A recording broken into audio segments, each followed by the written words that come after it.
Forward from where we were yesterday. I think today's event is going to be even more informative. There are a lot of students who joined us today. We are both at MMA as well as online. So for all those who are here assembled in this hall on the Sunday evening, thank you for coming over. Let's take the precautions that we are expected to take. As per the COVID, please keep your face masks on. I will put on mine the moment I get down the stage. So please keep your face masks on and also maintain the distancing. We have done our best to see that the chairs are not put together so that distance is already maintained. So and all those people who are watching us online, please watch this program from the comfort of your homes and take best care possible. So let me begin this evening by welcoming on to the dais Mr. Peter Rimmel, resident representative to India, Kannada and North Stiftung, and to get him along, may I request Group Captain R. Vijay Kumar, Mrs. Seva Madi, Executive Director, Madras Management Association, please. And it's also my pleasure welcoming the guests who are joining us online today. And in that we have Professor Heribert Dieter, Senior Fellow, Research Unit, Global Issues, German Institute for International and Security Affairs, Berlin. And we also have Dr. Subhash Chandran, Professor and Dean, School of Conflict and Security Studies, National Institute of Advanced Studies, NIIS. So, and also let me welcome Mr. Pankaj Madan, joining us from Kannada North, New Delhi. Good evening, all of you, ladies and gentlemen. Mr. Peter Rimmel, Group Captain R. Vijay Kumar, Executive Director, Madras Management Association, will begin the proceedings. May I have his AV, please? Captain R. Vijay Kumar, retired VSM, Executive Director, Madras Management Association. Group Captain Vijay Kumar was awarded the Vishisht Seva Medal by the President of India for distinguished service of very high order. Under his dynamic leadership, MMA has won the AIMA's Best Management Association in India for 11 times in a row, including the year 2019-20. Captain. Thank you. May I request Group Captain Vijay Kumar to deliver the welcome address, please, sir. Thank you, Venkat. Good evening, ladies and gentlemen. Good evening, all young students who are here.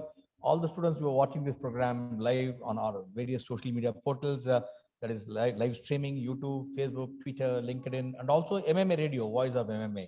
Very warm welcome to you. MMA strongly believes in future power of the nation, that is the youth. You are the backbone of the country. So when I got an opportunity to host this program this evening by one of the finest speakers in the world today on the subject which you are going to be listening today, we took the option straight away, and thanks to Mr. Peter Rimmel and Mr. Pankaj Madan for the opportunity to host this event in Chennai today.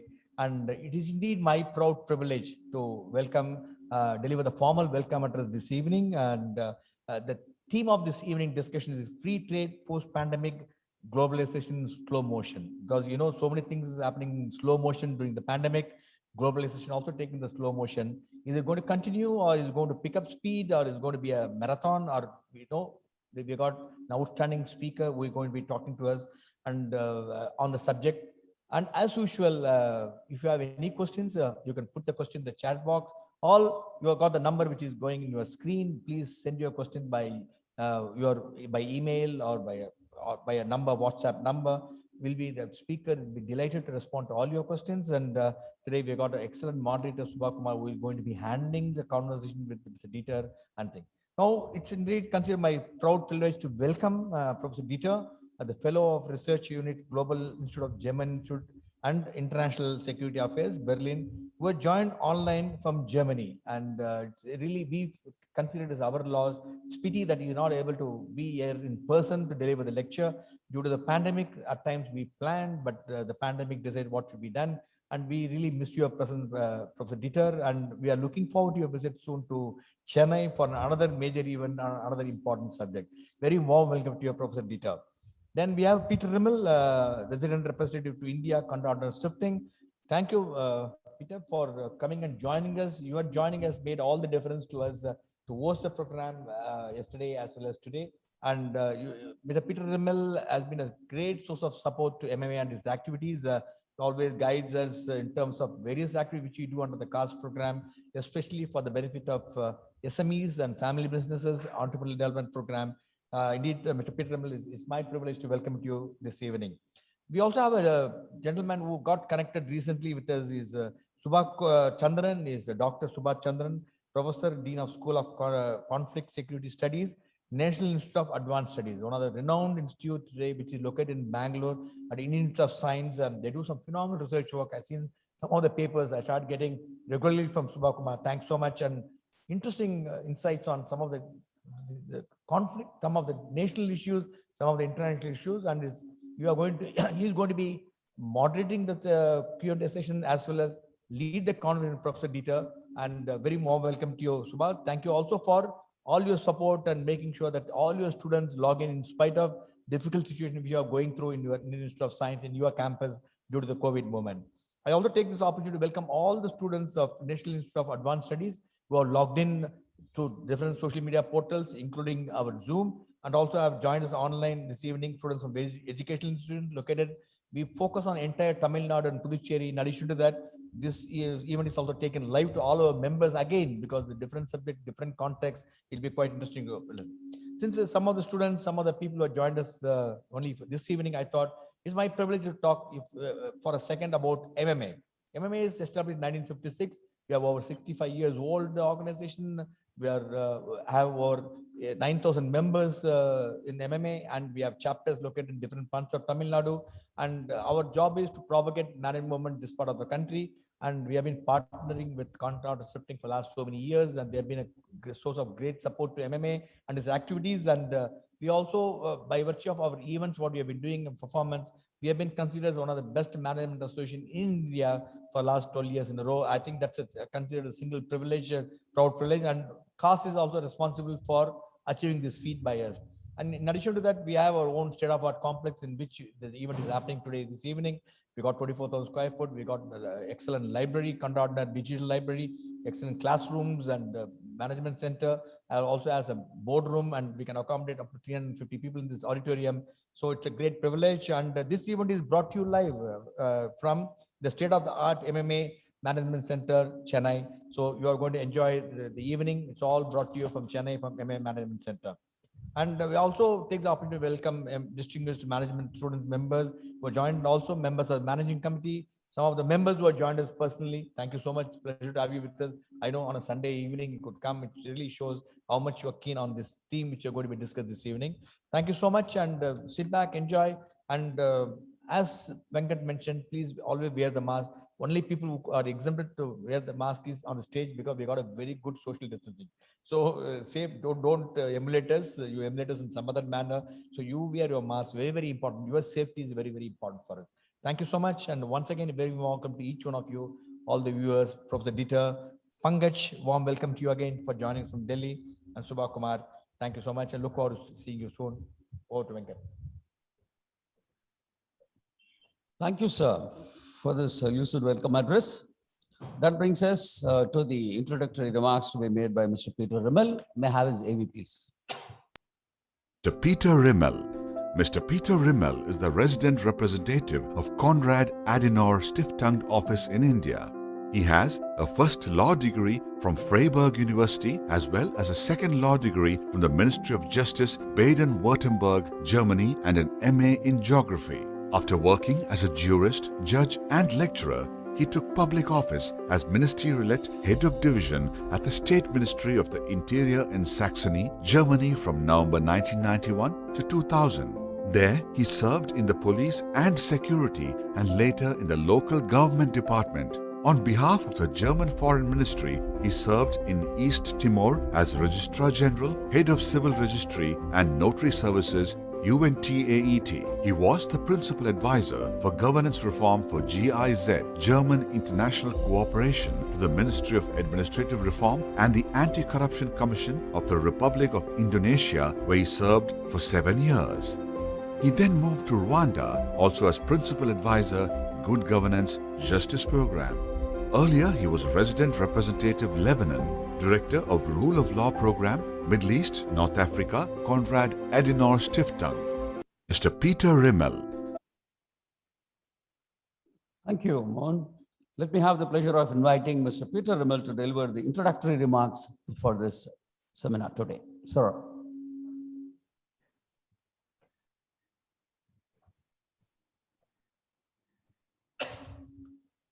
Ladies and gentlemen, dear students, the world remains in the tight grip of a global pandemic and consequently of a deep economic crisis that would have seemed unimaginable to most of us just 2 years ago. Never before has nearly half the world's population suffered lockdown conditions, and never before have so many people been asked to change their daily activities and routines so quickly and profoundly. And I think never before the moderator has asked all of us to wear a mask. That is also a new experience. The changes in work, production, and consumption patterns were both sudden as well as drastic. COVID-19 pandemic has severely impacted the global economy with grave ramifications that impact all communities and individuals. Our countries, while grieving every loss of human life, have tried relentlessly to protect lives and preserve livelihoods at the same time. The rapid spread of the virus across borders along the main arteries of the world economy due to interconnectedness has also exposed the weakness of globalization and morphed the global health crisis into a global economic shock that hit most vulnerable the hardest.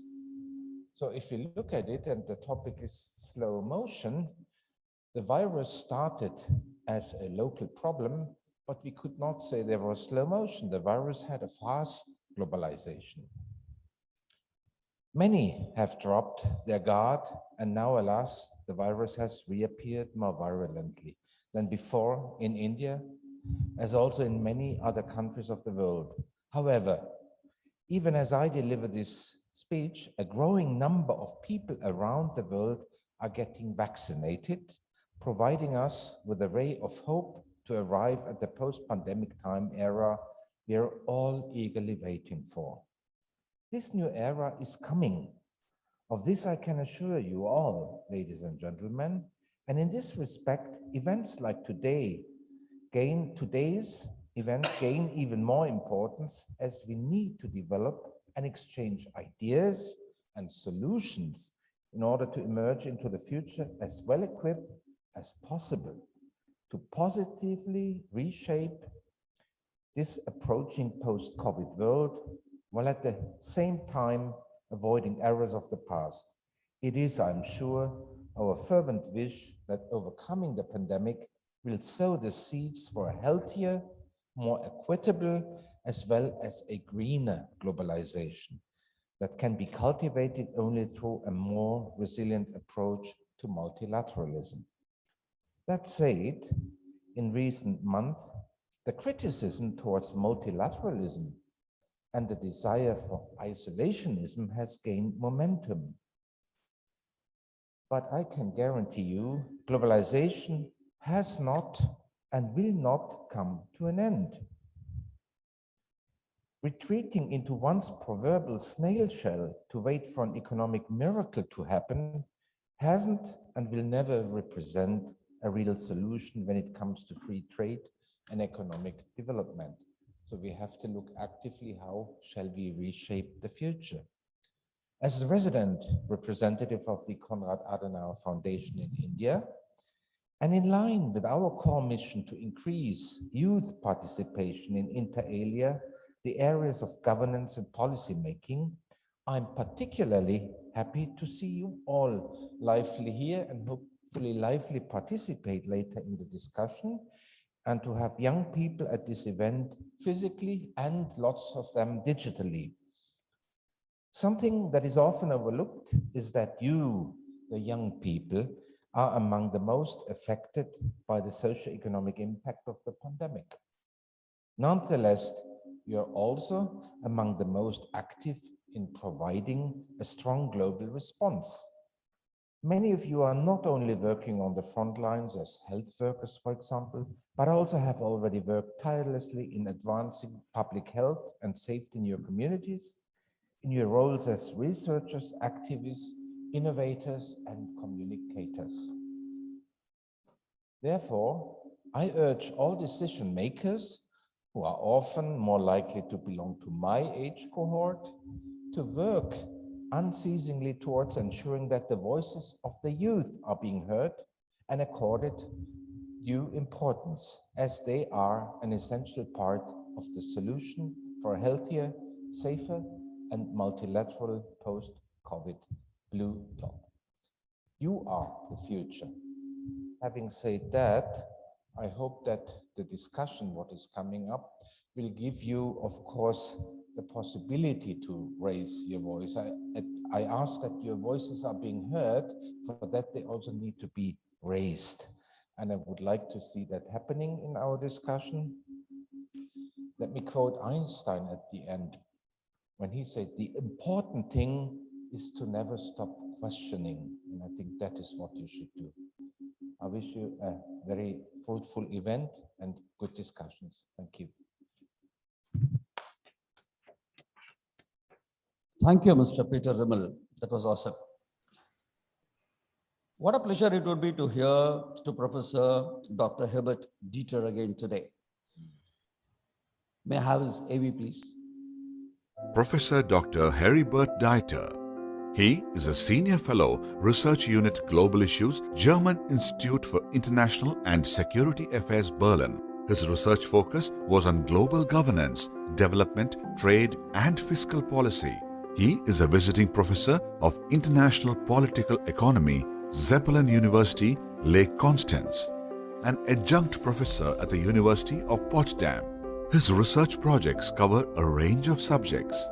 Dr. Heribert Dieter has been associated with various universities around the world, including the University of Potsdam, Australian National University, Renmin University, and Zeppelin University. He has contributed to various media organizations around the world, including the BBC, International Herald Tribune, New York Times, and Spiegel Online, among others. Thank you. Ladies and gentlemen, it's indeed a privilege requesting Professor Heribert Dieter to make his special address today. Yeah, good afternoon from Berlin, and thank you very much for your kind words of introduction. I hope the broadcast runs well. You can hear me well. Of course, I'd rather be with you in Chennai than in Berlin, where it's, when I look outside, the rain has just stopped briefly, it's cold, spring hasn't arrived, and above all, it is much nicer, it would have been much nicer to see you in the audience and to discuss with you. But nevertheless, we have to make the best out of the current situation. And I look forward in particular to your inputs, to your comments and questions on what I will have to say on free trade post-pandemic. Let me say at the outset, I'm a true believer in the International Division of Labor. I think the International Division of Labor, trade liberalization, has resulted in a great increase in prosperity all over the world, and it has also helped to fight poverty all over the world. Let me give you, and you know that better than I do, but still I would like to point out at the beginning that India was amongst the countries that benefited from trade liberalization quite significantly. India's per capita GDP since liberalization took off, if I may use that term, in 1991. The per capita output has quadrupled, which is quite significant. And this is in particular very significant since the population of India grew from 900 million to 1,350 million people in that period of time. And in India, you did what the rest of the world had done before, or at least part of the world had done before. Average tariffs came down significantly since 1991. And it is therefore appropriate, I think, to say that India has been embracing trade liberalization until Prime Minister Modi somehow altered the policy last year. But I would also look at other countries, look at China, and we will come back to China quite a few times. The wages in China have quadrupled in real terms since 2000. When we look at China, I think it is important that we keep in mind, and again, we will come back to that later, that Deng Xiaoping's reforms of 1979 had two dimensions. The first dimension was that Deng Xiaoping broke with Mao Zedong's past and permitted private enterprise to contribute to economic activity in China. That was the first and most often quoted kind of reform. But the second one was even more remarkable considering China's economic history. He opened China for international trade. Until 1979, for centuries, China and China's rulers had a perception of international trade that differed sharply from the understanding of international trade that you saw in Britain and other now OECD countries as early as in the 19th century. China was only trading with the rest of the world if it was absolutely necessary, and that changed with Deng's reforms in 1979. To fast forward, it may change again with Xi Jinping's latest reforms, because Xi Jinping seems to be believing that a closed China is preferable to an open China, but I come back to that later. The last example I would like to put to for your consideration is South Korea. Now, South Korea is, of course, my favorite in some respects example, because when South Korea started to develop after the Korean War that ended in 1953, it was an extremely poor country. It had been a Japanese colony from 1910 to 1945. It had very little industry. It was dirt poor. It was a country which was characterized by emigration. For example, nurses, 10,000 nurses came to Germany in the mid-1960s. And today, South Korea, not North Korea, of course, but South Korea is a country that has a per capita GDP of $31,000, which is within reach of its former colonial power, Japan. The per capita GDP in Japan was 40,000 in 2018. What is behind those successes? And I think despite the fact that we have discussed trade policy since decades or even centuries, it is still important to remind us all what is behind the success stories, economic success stories that we observe. And the main concept is we have embraced an international division of labor, and that international division of labor is not just for the rich. Of course, there is a significant part of the global population that is critical of free trade, and there are, of course, also quite a few academics that are critical of free trade, and some of their arguments are justified, but my main argument is we have succeeded as global citizens to bring down poverty significantly, poverty measured as an income of less than $1.90 per day. And the percentage of people living with that little money decreased from 42.7% in 1981 to 9.3% in 2017. So this is a major achievement, a reduction of poverty, and the reduction of poverty was possible, not exclusively, but primarily because the international division of labor was enabling societies to integrate into global supply chains and to become richer. Now, I'm under no illusion that this is not a process that happens automatically. International trade needs rules. It needs rules to prevent abuse and to protect the weak. And I emphasize to protect the weak because, let me put it simply, the powerful don't need the rules. The powerful have their own ways of promoting their interests.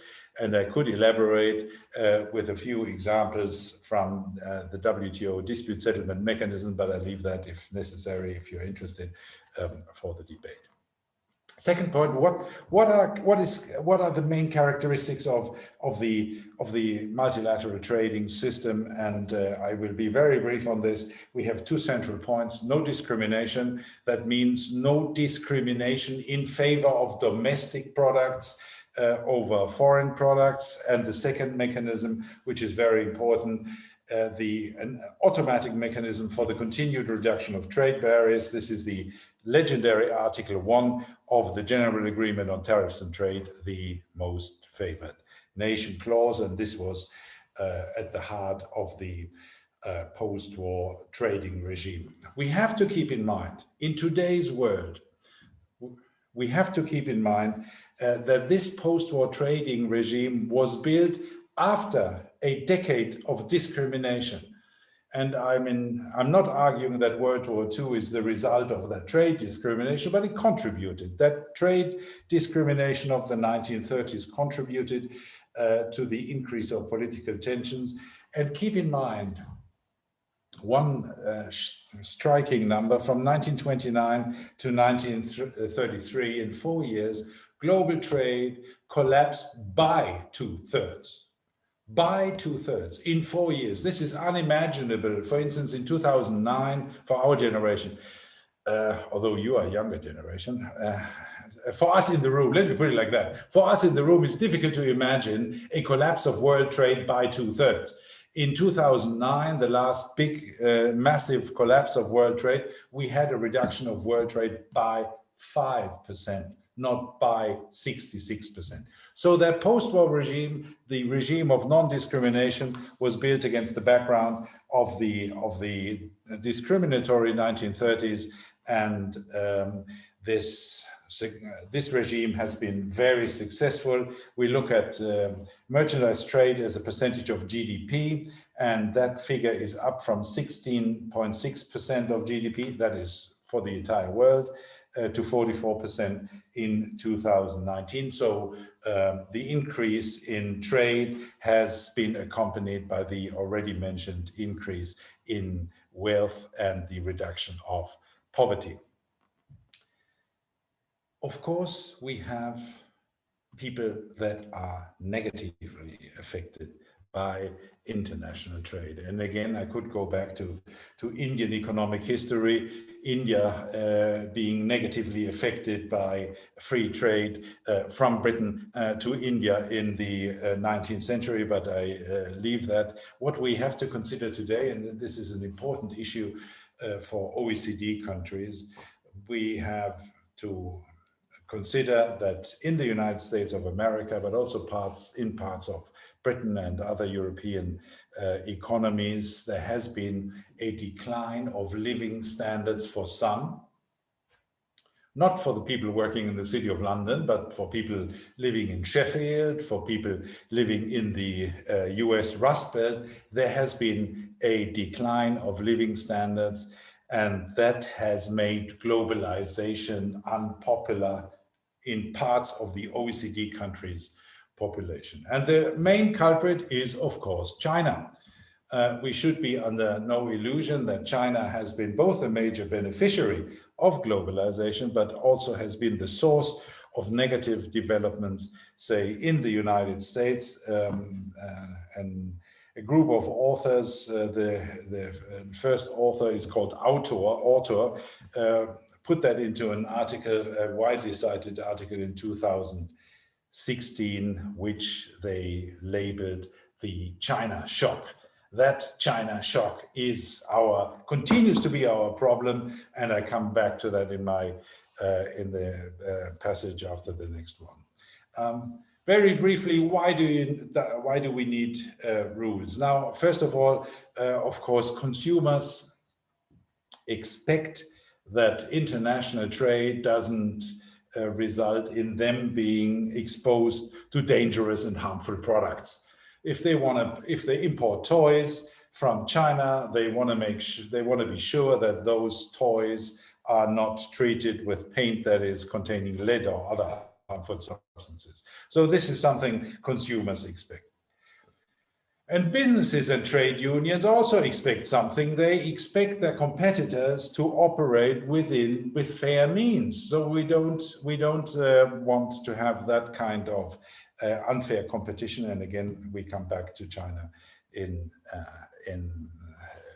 that question. At the very same time, I think the enthusiasm that we see in some OECD countries for very detailed rules in international trade is inappropriate. And I'll give you one example, which is hopefully provocative enough. We hear a lot about supply chain management in OECD countries, in the EU in particular. We hear that social standards should be observed. Social standards basically means a global minimum wage. And I think this is unfair because it will eventually mean that societies with a lower level of productivity will be excluded from international trade. They will be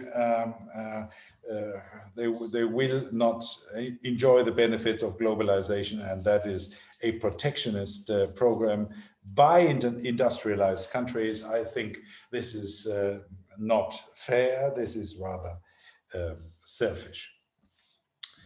Fourth point, and I think this is also something which is intensely discussed in India and which is also discussed elsewhere in the world, and that is free trade agreements, so-called free trade agreements. I always say so-called free trade agreements because they don't contribute all that much to free trade. They are administratively complex. They have opaque rules of origin, and nevertheless, half the world embraces them. The last major free trade agreement, which India negotiated, but then eventually didn't join, was RCEP, this ASEAN-inspired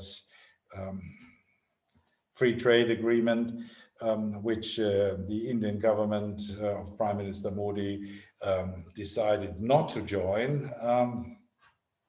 Keep in mind, these free trade agreements are the only exception in the general agreement on tariffs and trade from the already mentioned Article 1, the most favored nation clause. But I think they are second or even third best. I already mentioned the rules of origin that are complicated, but I will now say something which is probably provocative. I hope it is provocative. I think it is legitimate to create free trade agreements that exclude the People's Republic of China. I have my argument in favor of free trade agreements that exclude the People's Republic of China is quite simple.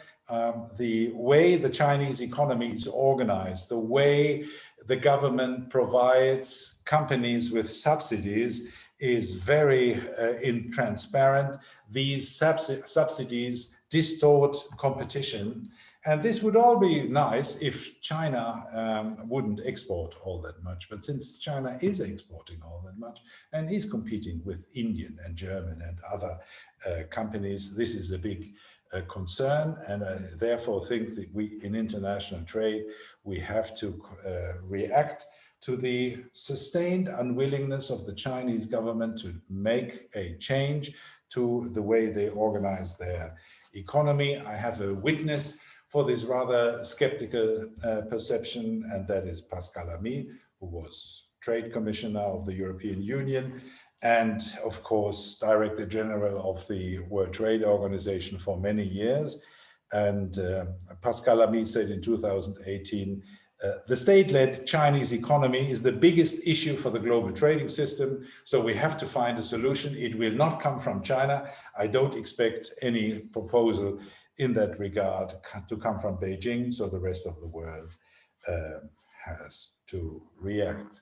Looking back to the question, to the headline of this evening's debate, free trade post-pandemic, I would like to come to my fifth point and ask the question whether Corona, the COVID-19 illness, does lead to a rejection of free trade and abandonment of free trade. I think we have to consider that Corona, the crisis, has made free trade somewhat unpopular. In many countries, there is concern that medical supplies, that the dependence on the importation of medical supplies is an issue, and that policymakers should do something about that. In the United States, for instance, more than 2/3 of heparin, that is a blood clotting medication frequently used, are coming from China. And this is a very important medication that is irritating people, that they're dependent on the importation of medical products, of crucial medical products. So we have a backlash against globalization, if you wish. But what was more important was that global supply chains broke down. The supply chains in the automotive industry, for instance, didn't work all that well. Car producers in South Korea and in Japan had to shut down their factories because they were cut off from supplies made in the People's Republic of China. I think that is irritating. We have to see some modification of cross-border supply chains, have to make them more crisis-proof. For Europe, that means we will produce more in Europe. I'm quite sure that the effect of the Corona crisis on the International Division of Labor will be significant in Europe. But it will not be the end of globalization. It will be a modification of the form of globalization that we have. And it will mean a diversification away from China. China is considered in many countries, I dare say, China is considered to be an issue, a problem, rather than a solution. And I think this will go on for quite some time. Final point before I come to the conclusion, when we talk about international trade, we also have to talk about the organization that governs international trade. We have to talk about the World Trade Organization. And as you all know, the World Trade Organization has a new Secretary General, Mrs. Okonjo-Iweala. And her arrival was greeted with some positive remarks in many parts of the world. The trouble is she has no power. Mrs. Okonjo-Iweala has very little, if any, power. Pascal Lamy, one of her predecessors, said time and again, he repeated that the World Trade Organization is a member-driven organization. What the members don't want, the leadership, quote unquote, of the World Trade Organization cannot implement. So we need a consensus, and we need a consensus of all 164 countries in the World Trade Organization. This is one of the most democratic international organizations you could have. There is no division of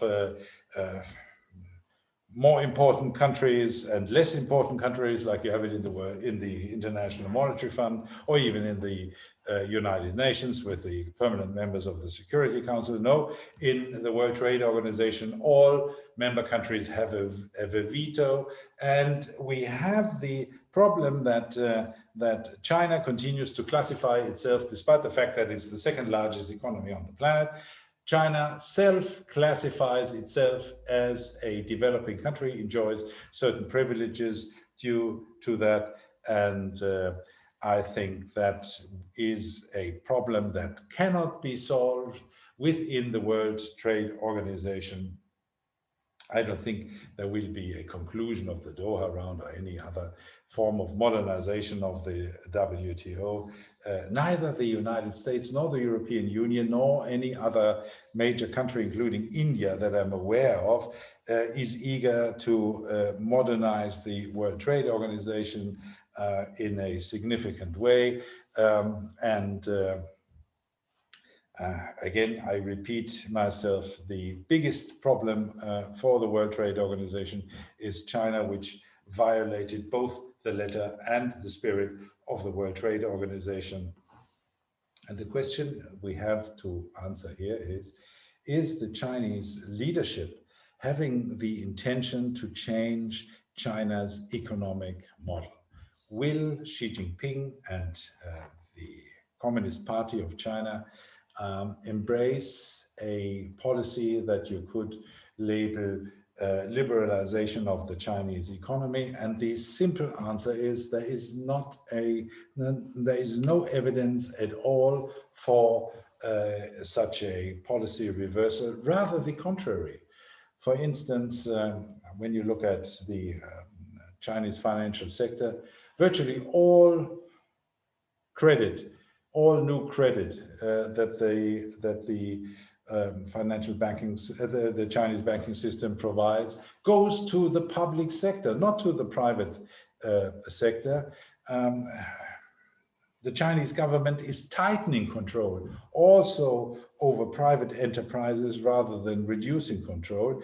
And the old kind of expectation that China will converge and will eventually become a liberal economy, if not a liberal society, that has faded away. Nobody expects that, least of all the Chinese government itself. The Chinese government itself has decided last year in November, they have promoted a new plan, and that plan is called dual circulation. And that basically means that China wants to reduce its dependence on exports. China wants to produce for the domestic market rather than for the world market. They have given up on globalization, and the rest of the world is slowly realizing, including the Germans, that the old days of making a lot of money in China are coming to an end. I'm not saying that they are coming to an end tomorrow, but over time they will come to an end. China wants to return to its old model of an inward-looking economic development. And as mentioned before, there is a long tradition in China for that kind of thinking. Let me come to the conclusion, because as I said at the beginning, I hope we will have time for debate. This very conflict with China and the rest of the world will shape international economic relations for years. I expect a new bipolarity to emerge. I think we should talk about governance structures as well, probably create a new World Trade Organization without China, which is of course a big provocation, but at least we have to discuss that. Another alternative would be plurilateral agreements amongst like-minded countries, so to say clubs, under the roof of the WTO. That might also be possible.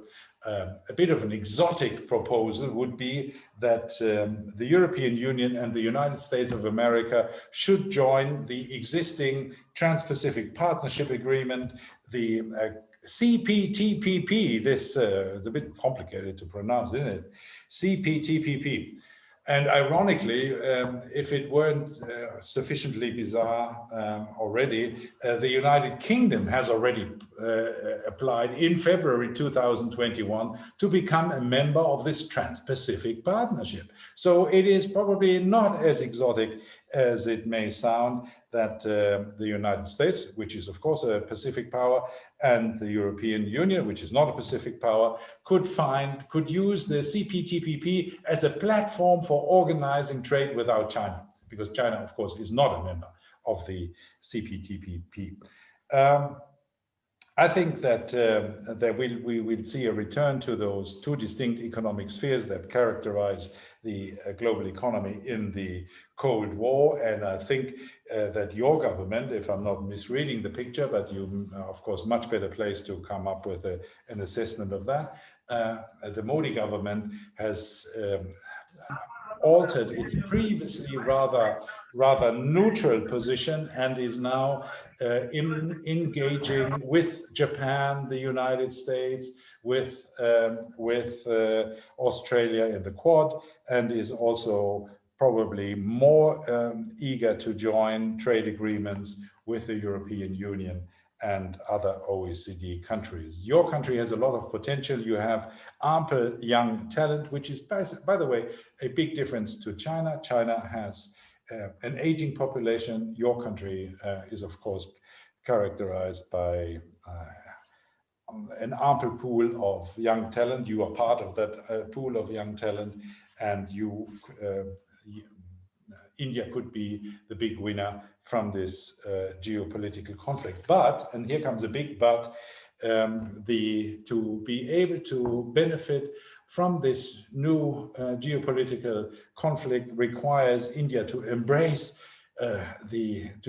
globalization and to open up more rather than to close its economy. So I end with the preference for free trade, also for India, and I look forward to your comments in the debate, and of course also to the comments of Dr. Subha Chandran.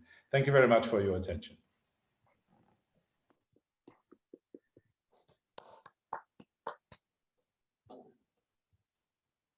Thank you, Professor.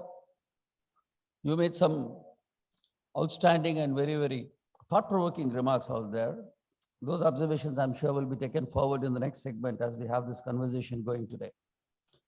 Let me now invite Professor D. Subha Chandran to take this forward. Dr. D. Subha Chandran is a professor and dean at the School of Conflict and Security Studies, National Institute of Advanced Studies, Bangalore. He is the head of the Conflict Resolution and Peace Research Program at NIAS, and his primary focus areas are Pakistan, Afghanistan, armed conflicts, and peace process in South Asia. He also edits an annual publication titled Armed Conflicts in South Asia, which is published by Routledge. He is an associate at the Pakistan Study Research Unit, University of Durham, UK. So let me have the privilege of presenting Mr. D. Subha Chandran to take this forward. Thank you. Thank you, Professor Dieter. It was unfortunate that you could not be there with us, or we could not be there with you, but we got the gist of what we are trying to get to you earlier. It's a great pleasure. You talked about the state of global economy. You talked about institutions. You talked about where it is going and where it should go, and you made a few observations on China. Without you mentioning they were provocative, they are. I'm sure we will pick up a few inputs on that. Along with me, though we were introduced as National Institute of Advanced Studies, along with me we have a network. The International Peace Research Initiative Network. I have people, scholars from the Christ University in Bangalore, Mysore University, Goa University. There are a few big economists along with us. Let me recognize them. Maybe with your permission, Professor Heribert, Dieter, I'll give the floor to a few economists here with us. Maybe let me invite Professor Rahul Tripathi and Professor Amitabh Batra. Rahul Tripathi heads the Department of Political Science in Goa University. You might have met him when you were there last time. And Professor Amitabh Batra, I hope she's there with us. She is the chairperson of Center for South Asia in JNU, New Delhi. Rahul, would you like to go first? And then I'll request Professor Amitabh Batra. Both are big economists in our part of the world, or in any part of the world. Rahul, over to you first.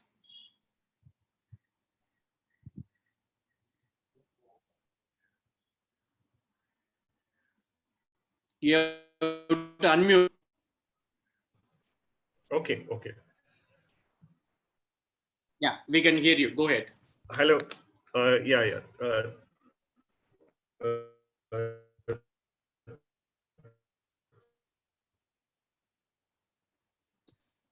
Thanks, Subha, for your very, very kind region. These are the times when economists are as uncertain about what is happening around as political scientists are. So yes, I do have an interest in international political economy, and it was wonderful to hear Professor Data. I will just have one question, and also perhaps you can take it as a comment. While we all know for sure that the features and characteristics of globalization as we have seen it up till now are transforming, I would be more keen, based on my own work in the area, to also know from you, what does the future of regionalism look to you from where you are sitting? Subha, I and Amita would know that in our part of the world, the regional economic groupings, the issues of regional cooperation, in any case, had got caught down in the larger political dynamics. At the same time, Europe, in the midst of this,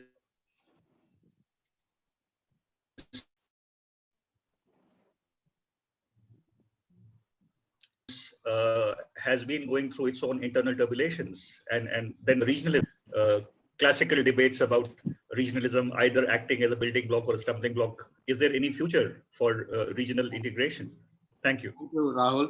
Now I'll invite Professor Amita Batra, Chairperson, Center for South Asian Studies in JNU, New Delhi. Amita, thanks for being with us today. Thank you. Am I audible to everybody? Yeah. We can hear you. Okay. Thank you. Thank you, Subha. Thanks for having invited me to this very interesting session today. And thank you, Professor Dieter, for that, for those remarks on international trade, free trade, and I think some, as you say, provocative remarks.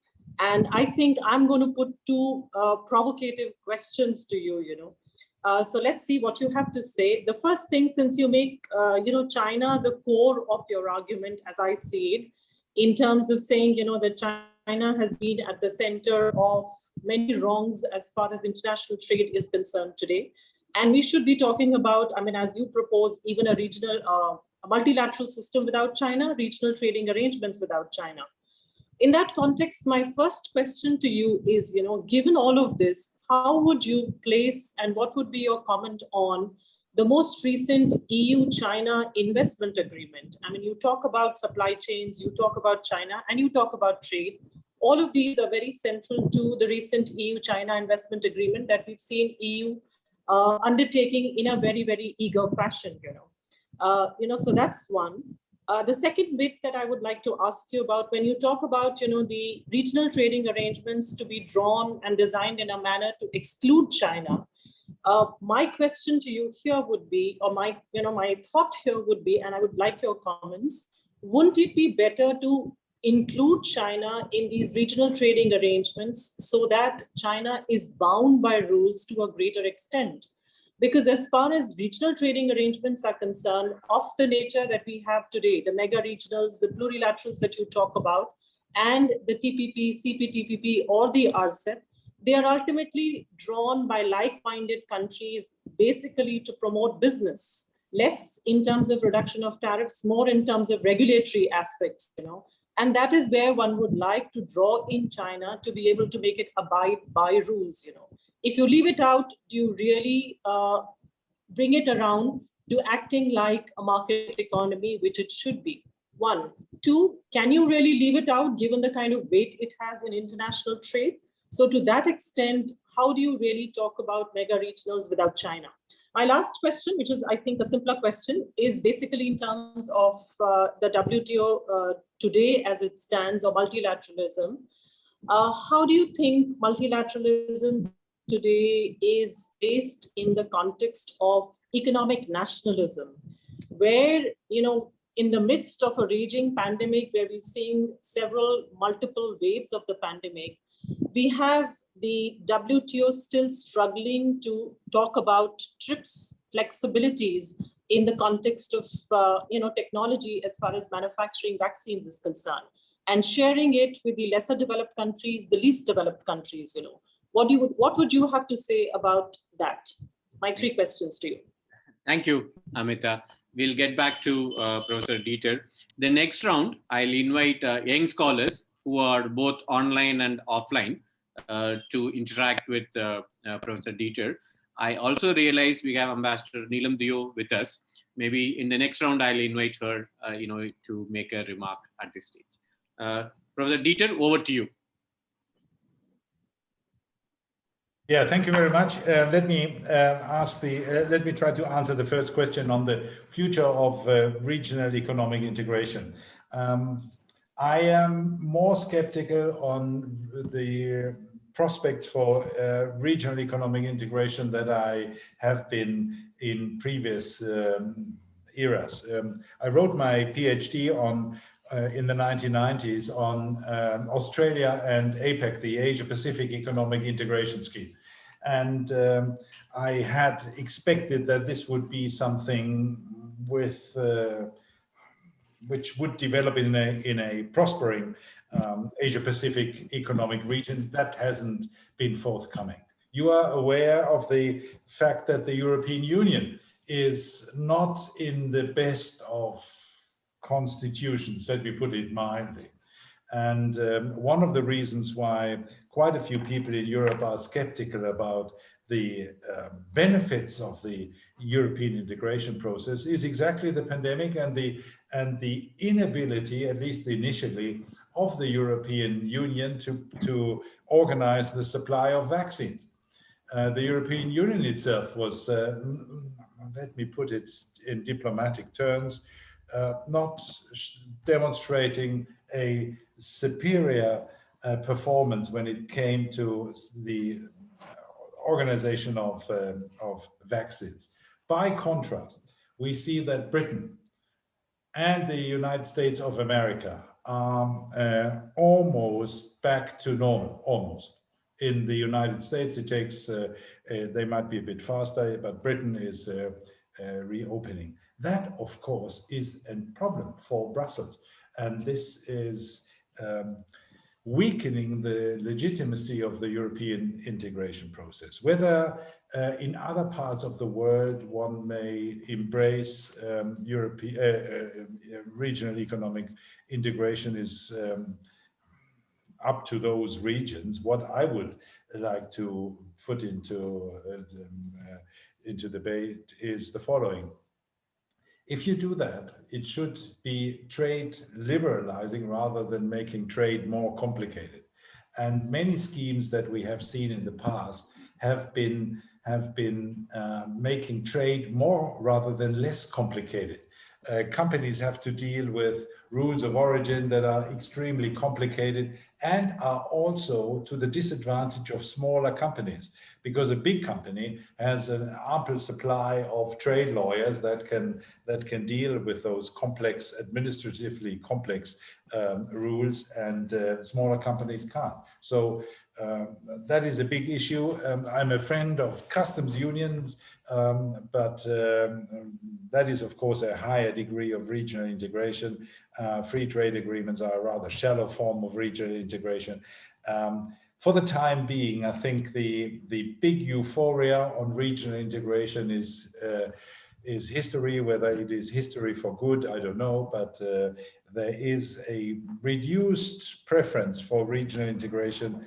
And even in Europe, the old expectation that Europe goes 2 steps forwards and 1 step back is replaced by we go 1 step forward and 1 step back, and we basically stay where we are. And so for Europe, I hope that we can preserve what we have, but deep integration in Europe is not very popular at the moment from a political science perspective. That's quite obvious. We have diverging preferences in the member countries of the European Union, and therefore I think it will be quite difficult to develop a one-size-fits-all approach for the European Union for the further integration process in Europe. Mrs. Batra, there. 3 excellent questions. Thank you very much, and 3 difficult ones. May I start with the Kai? And may I start by saying 3.5 months is a long period of time in European-Chinese relations. When Chancellor Merkel and the European Commission pushed the KAI at the end of 2020, that was already seen with a significant element of caution by quite a few in the European Union. As we speak today, in mid-April, the perception of China has deteriorated rapidly. In just 3.5 months, you are probably, or of course, aware that the European Parliament has to sign that deal. And the European Parliament is very critical of this comprehensive agreement on investment. The European Parliament at the moment wouldn't sign it, partly because since the signing of the agreement, we have seen that China is not showing any willingness to modify its rather robust rhetoric. They impose sanctions on research institutes, on members of parliament. China is moving dramatically in Hong Kong. All this doesn't go down well with the members of the European Parliament. And what is probably even more important, business in Europe is increasingly skeptical that deepening ties with China is beneficial. Now, this is not a perception that would be applied to each and every single company in Europe. Some companies are still eager and still making quite a bit of money in China, but by and large, many also associations of business are showing an increasing reluctance to expect that doing business in China in 10, 20, 30 years from now will be attractive. So a lot has changed since the KAI was signed. Now, your second question was on whether or not it is a good idea to exclude China from whatever agreement, whether it's a multilateral agreement or whether it's a plurilateral or regional agreement.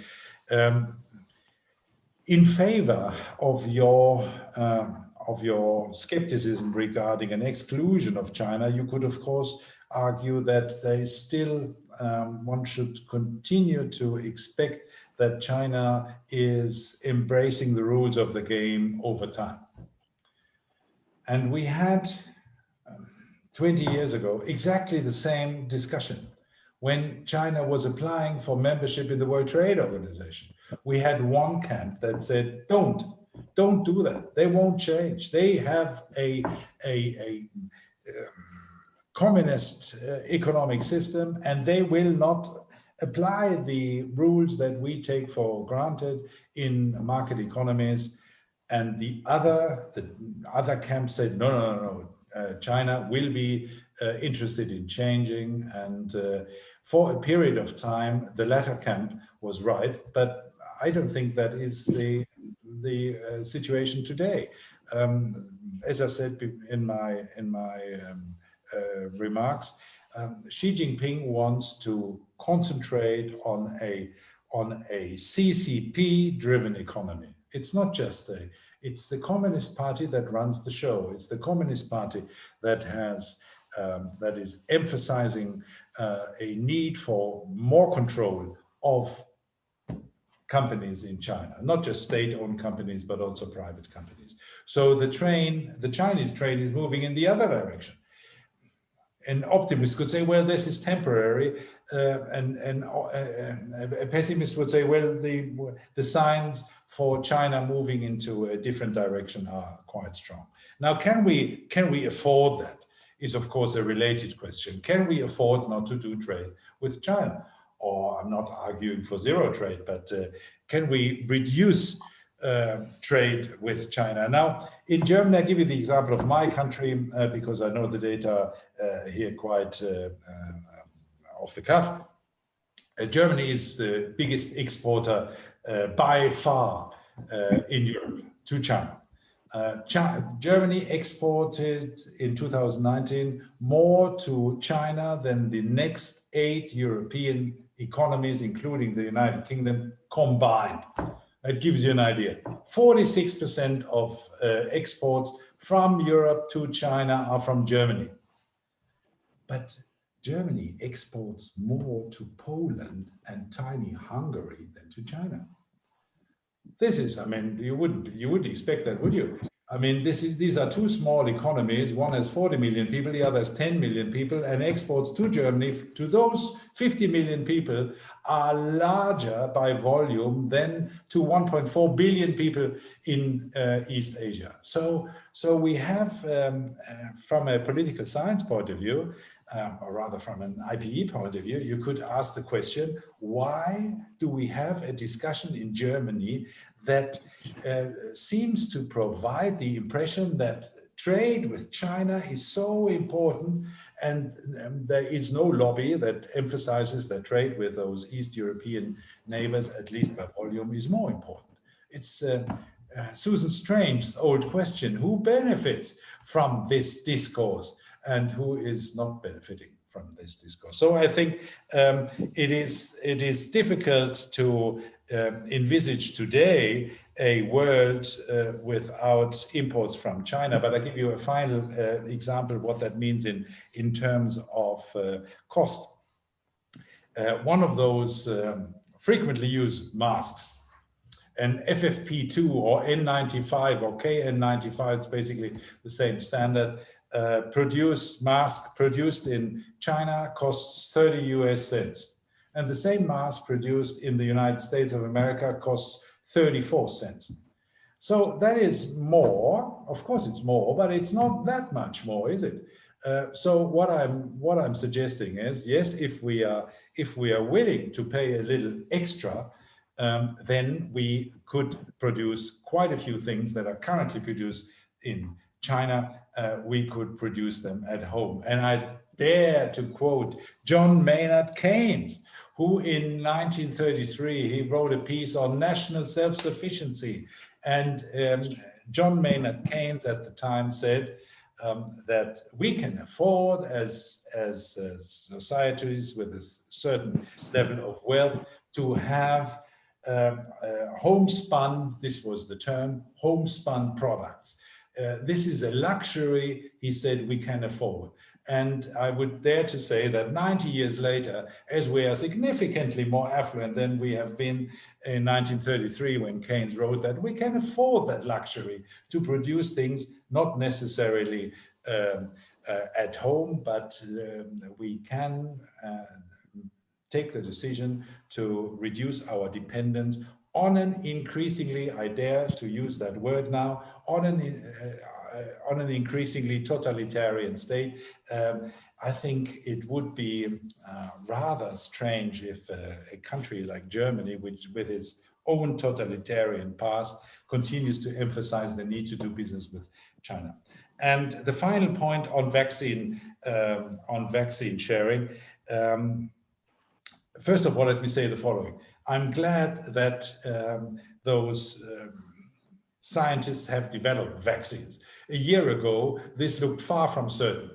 And a year ago, we were confronted with the prospect of a pandemic that would go on for years. And now we have those vaccines, and they have been developed in different countries. One gentleman, I'm not sure whether it was a man, one observer said the following. In a plane, if there is a lack of oxygen, first you help yourself and then you give oxygen to the person that is next to you and that needs oxygen as well. I believe that we should do whatever we can to increase the production of vaccines, but I also believe that some prominent politicians in Germany have said that very early when the prospect of vaccine availability came on the agenda. They said, oh, first we have to give the vaccines to poor countries because these countries are poorer. I don't think that would have been a very advisable policy. I think it is advisable that we massively produce here, vaccine our own population, and then export and give away for free those vaccines and subsidize them with taxpayers' money. But I don't think that the idea that you have been suggesting that we should take away the intellectual property from the inventors of vaccines in order to fight the pandemic is one I would support. Right? I see the motivation, but the question is, in the next pandemic, if the next inventor will face the prospect of the intellectual property taken away without an economic reward, will that be a good policy? But I'm aware of the fact that this is a controversial position that I have just promoted. Thank you. Thank you, Professor. Now we will open the floor for a bunch of young scholars. I have Chetna in line, and there are already a few questions in the group, the chat box. I'll read them later. But is there anyone? Chetna, would you like to go first?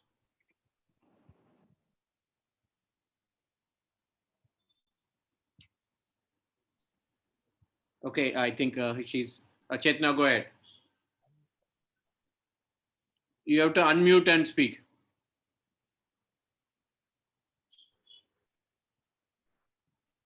I can't. Go ahead. Am I audible now? Go ahead. Yes, sir. So I would like to ask two questions. The first one being, can a state be self-sustained yet interacting with various elements contributing to globalization in the world post-COVID-19 pandemic? Second, China's cheaper prices is a complex national strategy that China has been following to become the preeminent superpower of the 21st century. Just like how Sun Tzu, the author of Art of War, would be impressed to see how his descendants have used these military strategies to dominate the world economy.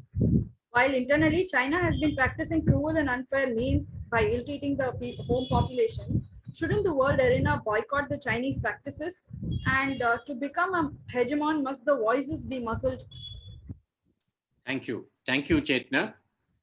Anyone else online? Otherwise, I'll read a few notes in the chat box. Harini, go ahead. Good evening, sir. Thank you for the excellent lecture. My question is, so we are talking about catching up with the growth of China, right? But we also know that China has, started investing in the future as well. So we look at their investments. We look at their investments in 6G technology already and stuff like that. So should we be talking about catching up, or should we be looking at investments into the future that we can challenge them at a later stage? Is my question. Thank you, Harini. Anyone else online? Otherwise, I'll read a few from I would like to pose. Lokendra, go ahead. Yes, sir. Thank you so much for your talk, sir. So I want to understand how do you foresee the global South, global North divide and the politics of it in post-pandemic scenario, especially given the history of China, because its presence in the global South historically added heft to the global South voice when it negotiated better terms with global North. Now we see China emerging as an independent pole in itself, separate from global South and global North. So how do you see this playing out in the post-pandemic scene? Thank you. Thank you, Lokendra. Professor Dieter, okay, one last from online and then I'll read the chat one. Sukanya Bali. Go ahead, Sukanya. Thank you so much, Professor, for the talk. So my question is related to what Harini and Lokendra has asked. So recently we are listening about China's digital currency and how it's coming forward, how China has come forward with digital currency. How do you see the impact of this digital currency, and where do you think the other countries lies? Because China is only or the first country who has brought a digital currency in digital currency. Thank you. Thank you, Sukanya. Interesting question. Professor Dieter, can I read a few more questions so that you can take your time to respond? Is it all right? Or you want to respond to them? No, it's fine. It's fine. Yeah. Thank you. Yeah. So then I'll read. There are a few questions in the chat box, Professor Dieter. Yeah. First, when do you think the ongoing second phase of COVID will peak out in Europe and in India? The second question, how will the day after look like in trade, economy, and industry terms? Third question is on the labor and family incomes and also the government revenues. How do you foresee them? The last question is on in terms of investments and recovery. Which sectors would get there faster and which will fail? I understand, time is of essence. Maybe may I request both Group Captain Vijay Kumar, Peter, and Professor Dieter to give us some extra time and respond to these questions. It would be wonderful because we are not going to meet you in the near future, so we would want to take maximum benefit of your presence online. Dieter, over to you now. Yeah, sure. Please, no problem. We'll extend the timing, sir. Thank you. So these are all very interesting questions, and let me try to answer the first one. A boycott of China. I think we already hear some debate on boycotting China. We hear that people have suggested to boycott the Olympic Games in China. I think it's the Winter Games in 2022, which demonstrates that the atmosphere towards China is deteriorating. And that deterioration, and I find this a fascinating development because for a long period of time, the Chinese government and Chinese diplomats were doing the utmost to be perceived as constructive, friendly players in the world, right? This is something that was characteristic of Chinese diplomacy, a harmonious future, a future in prosperity, we will all benefit, win-win was the term always used. I'll give you one episode in Australia in 2003. Two presidents from the two big powers were visiting Parliament House or Parliament in Canberra. One of the two presidents had to be introduced to the building through a back entrance. He had to be protected because there were so many protesters out there. And the other president came through the front door and everybody was happy that he was there. And he talked about harmony and so on and so forth. And the guy who had to be protected from the protesters was, of course, George Walker Bush. And the other one was the Chinese president, Hu Jintao. This is a bit less than 20 years ago. Today, of course, it would be totally different. When you today go to Australia, you can talk to whomever you want to, and these days it's of course online.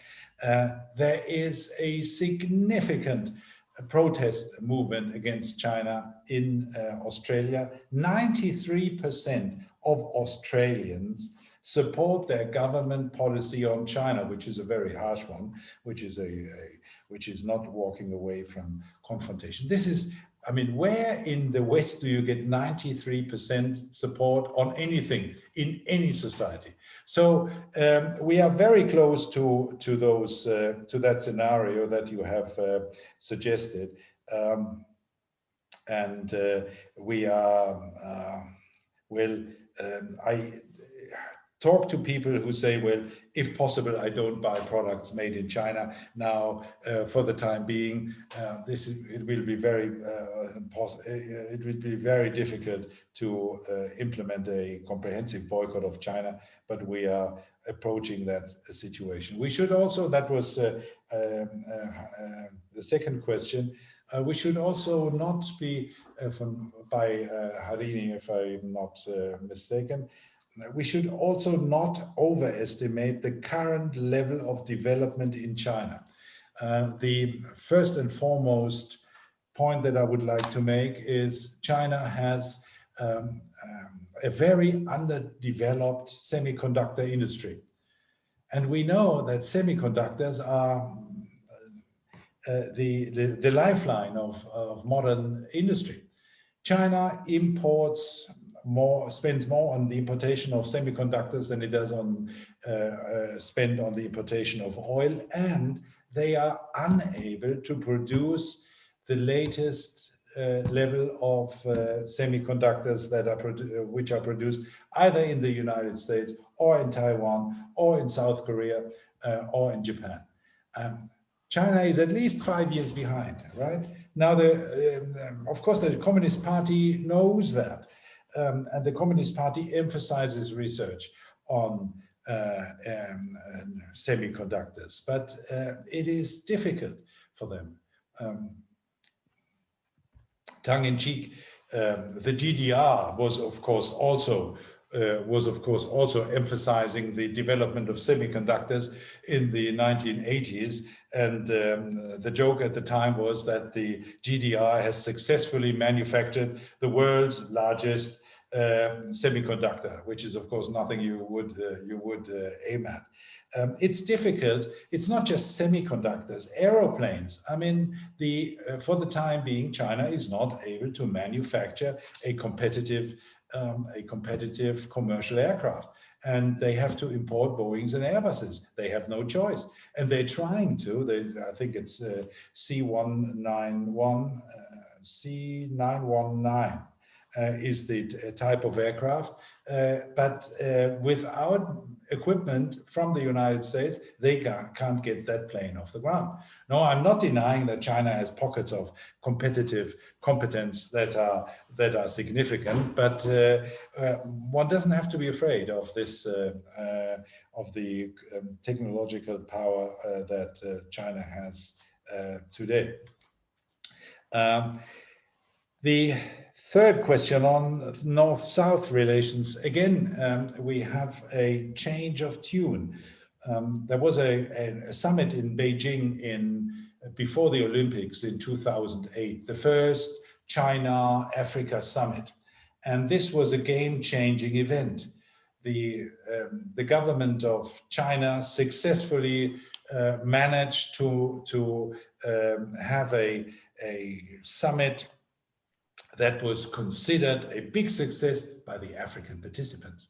They felt seen.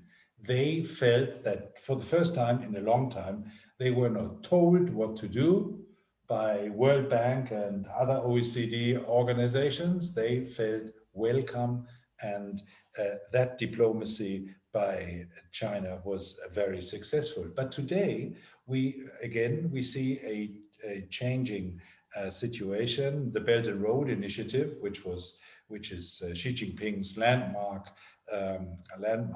project, is in difficult waters. Let me put it like that. We have seen the most prominent case, Hambantota in Sri Lanka, is of course well known to you, but we see similar developments elsewhere. China sells overpriced projects to developing countries, to countries in Asia, but also of course in Europe and in Africa. And the euphoria regarding the BRI is fading away quickly. Just 2 or 3 weeks ago, a report was published on how China is lending to developing countries. And the lending methods of China to developing countries are, in one sentence, rather brutal. Interest rates that they ask for are relatively high, and above all, they are always demanding to be a preferred creditor. They always demand, or regularly demand, collateral to make sure that they get their money back.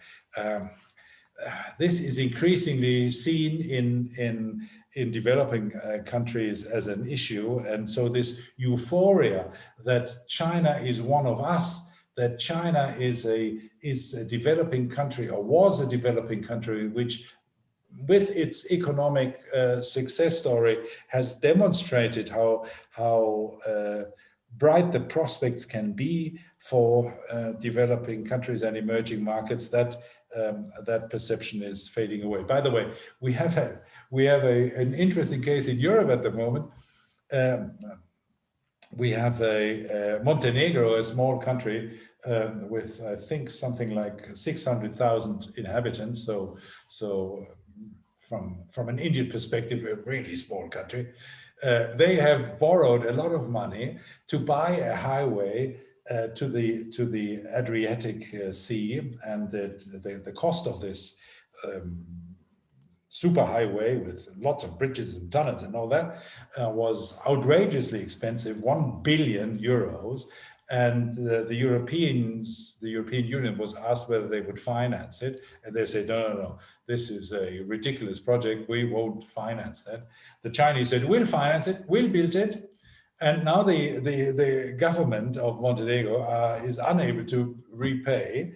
And we have a lively discussion whether the European Union now shall bail out, well, not Montenegro, but China, and shall foot the bill. So we have that discussion already in Europe, and the benefits of the BRI might not be as high as some people were arguing. An American observer, Walter Russell Mead, has labeled it an imperial project, but okay. I leave it up to you whether it is an imperial project. The digital currency, well, the digital currency faces the same problem the Chinese currency faces anyway, and that is, do you get your money out if you want to take it out?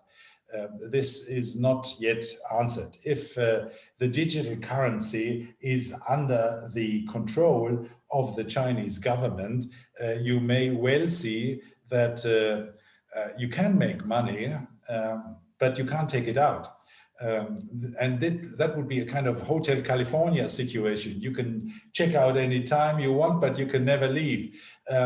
If that is the case, if the digital currency is under the same restrictions on capital flows the yuan, the renminbi is, then there is not much future for that digital currency. It would then be a national currency, and international investors would be very cautious to embrace that kind of currency. Now, very briefly on COVID-19, yes, I think we can see a light at the end of the tunnel. I am planning to travel to the United States, and I'm an internal optimist in early fall, and that is I'm organizing a bit of a private event at the end of August. This is my expectation. End of August, the show will be over. Hopefully, I have been wrong on that before. How will the world look like after COVID-19? Well, pretty much the same as before, is my expectation. People have been suggesting that we all become more, how shall I put it? We will stay at home, we will cook nice meals, we will not travel, and we will become more frugal, we will consume less. I don't expect any of that. I expect that people will, the moment they can travel, they will board planes. And I have even some evidence for this. People all over the world are consuming like mad when it comes to cars. So you could ask yourself, well, has the pandemic led to a reduction of car purchases? And it hasn't. Luckily, I'm a shareholder of Mercedes-Benz, and their profits are going up and up and up because people are buying cars left, right, and center. So I can't see any change of consumer preferences. I might be wrong, and there might be some people that have changed their preferences during the pandemic. I certainly haven't. I'm eager to be in Chennai. I'm eager to be in Goa and elsewhere, and I can't wait for the moment restrictions are lifted, and I'm pretty sure that a significant part of the people all over the world are having the same hope and expectation. So I don't think all that much will change. I do, however, this is the final remark, on fiscal policy, there is a bit of a risk that we overdo it with support mechanisms. In Germany, of course, the German government had quite some room to maneuver because we had been frugal in the past, and now we can spend relatively freely. For Germany, that is not that much of an issue, but it has to come to an end soon. Or rather sooner than later. Herr you probably have seen that Wolfgang Schäuble, our former German finance minister, has suggested this week that we are risking to have a fiscal debt, a government debt pandemic. And we should, of course, not ignore that debt or spending money all too freely is a bit of a risk. And I hope I have answered the question sufficiently. If not, come back to me, please. Thank you. Thank you, Professor Dieter, for that wonderful initial lecture and also addressing all the questions. Your initial lecture was critical, at the same time it was optimistic. You also ended in an optimistic note. We sincerely wish that you were here with us. You mentioned about Chennai and Goa. You forgot Bangalore. We are in Bangalore, and we would be very happy to host you. And I have someone from Mysore also sitting next to me in the online. We will be very happy to host you here, Dieter. We are just waiting for, when you plan for US in August, maybe September, October, you should plan to come to this part of the world so that we can have the pleasure of listening to you, spend more time with you. Thank you, Professor Dieter. On behalf of the three institutions, KAS, MMA, and NIAS, we thank you for spending time. You could see from the response on a Sunday evening during a COVID lockdown, the number of people listening to you both in the auditorium and online say something about your lecture and the way you handled. Thank you so much. On behalf of these three institutions, Professor Dieter, we are looking forward to hosting you in person. And let me also take this opportunity to thank both KAS, MMA, especially Group Captain Vijay Kumar, Pankaj, and Peter for including us. The network that we have in Bangalore on behalf of National Institute of Advanced Studies in Bangalore, the Department of International Relations in Mysore University, the Department of International Relations in Christ University, Bangalore, and the Department of International Relations and Political Science in Goa University. Thank you all for being with us, and thank you for giving this opportunity to co-host and listen to Professor Dieter. We have been listening to him, but it's a never-ending story. Thank you again, and Thank you, Dr. Subha. Before we sign off, we have a pleasant duty here, and that is to just pay our compliments to all the speakers here today. And since we are all not physically available, which we would have loved to, we have a small token. As you could see, Professor Dieter mentioned the masks. So here we are. We have about 500 masks today on behalf of all of you who made those wonderful points here. And this is our team at MMA, which goes around the places in and around Chennai. And we educate the people on the necessity to wear masks so that we're all safe. So this is something that we would love to do on behalf of you all in the next few days out here. So with these words, is there anything you want to say, sir? Thank you then, ladies and gentlemen. Thanks all of you for joining us this evening. All of you who have joined us here physically, and all of you who have joined us online, all the professors out there, and Mr. Pankaj Madan. This is Group Captain Venkatraman signing off this evening. Be safe. Thanks a lot. Bye. Thank you very much.